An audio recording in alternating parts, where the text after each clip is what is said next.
August, 31st maybe? No. Yeah, that's right, because tomorrow will be the 1st of September, Labor Day weekend, 2024. It's not quite 8 o'clock in the morning yet.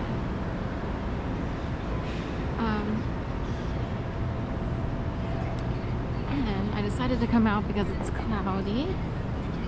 It's on the cooler side. And we'll take a stroll here.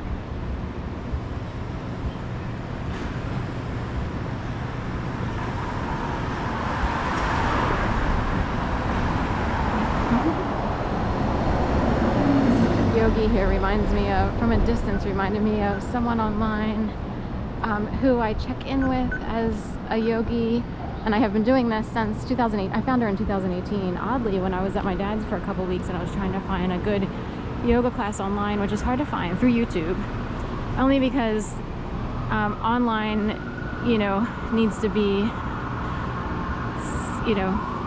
kind of slower. Technically you need to learn yoga in person, but anyway, Helen Kloots, Cloots, and Floating Yoga School. And she was originally in San Diego, then she was in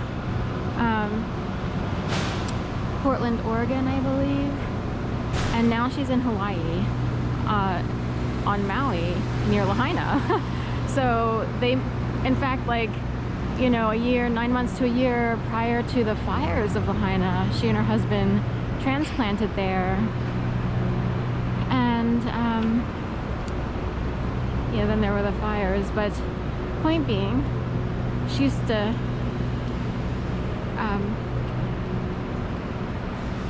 wear her hair sort of shoulder length, and she kept it blonde.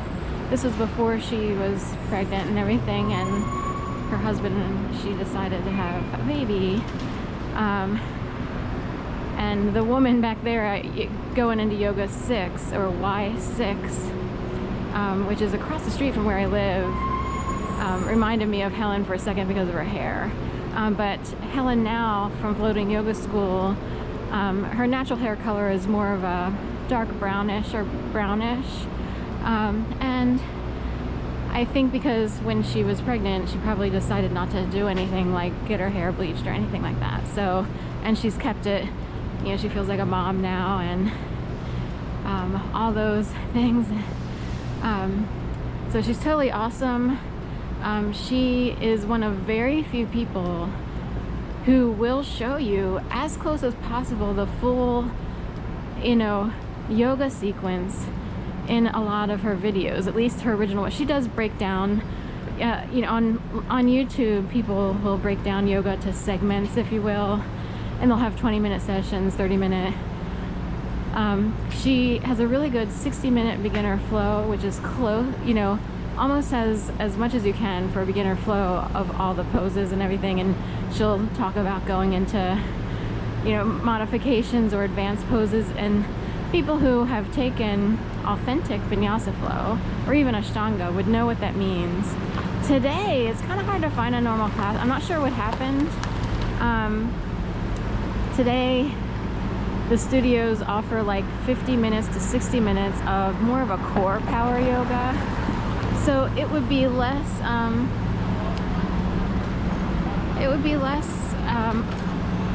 authentic, as if you went to India and developed your practice, which is, where a lot of yoga comes from. I think all of it, like the father of Ashtanga, Sarvapatami Dwa, and then they morphed into Vinyasa to offer,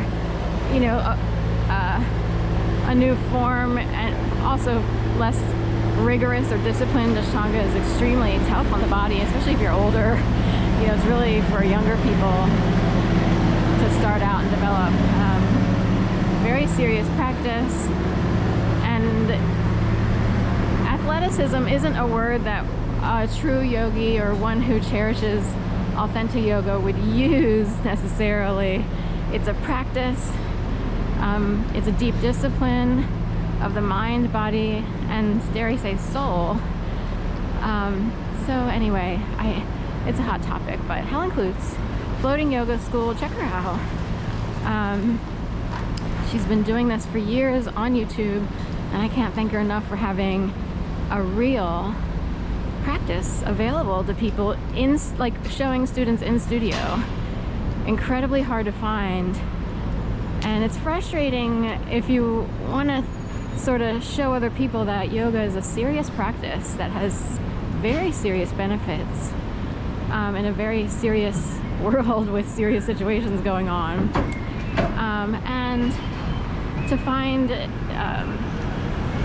some yoga that's sort of, they're adding things in that are more from a gym as opposed to from a true yoga practice, or they're not showing all the poses, and people who don't live in a big city or an area where you could find more authentic yoga, they would wonder, like, how do you get into Bird of Paradise? Like, I don't know, you would have to go to like a million tutorials online. So anyway, that's my little spiel. I'll try to be as positive as possible, but it is, you know, it was frustrating for me as someone who couldn't get into a yoga studio any longer to realize that no one was willing to give up the secret. So there are high-level people who don't want to give up too much online for YouTube. One, there is the risk of injury if you don't actually go into a studio and be amongst, you know, teachers and other practitioners. You know, it's a big deal, you know. But two,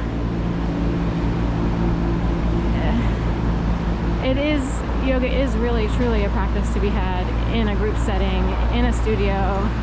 It's just like, you know, say running, say you perform better at a race. And it's almost similar, it's kind of similar with yoga. You need to be around other people. And in a studio, it's a confined, I guess, or controlled environment. The heat kicks up naturally. You don't have to have an infrared studio, although I have found that beneficial if my joints were cranky or what have you.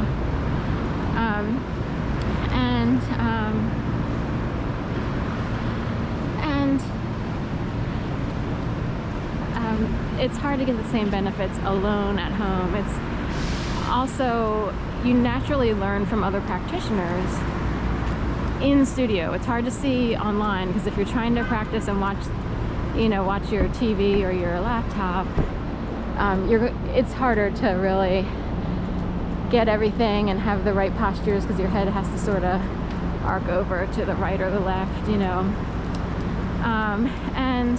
or up or down, depending on how you have your setup in your home or what have you. But in studio, it's all the right ingredients are together to provide for the most beneficial practice possible. But thank you to Helen Klutz, who knows that not everybody can find good yoga in their own hometown or wherever they are, and, you know, would have to turn to online sources. And also money is an issue. These days particularly, I'm surprised you have to pay way more. I am shocked at the prices, and it's for less yoga, because all yoga classes are less than 60 minutes. It would be rare to find the normal 75 to 90 minute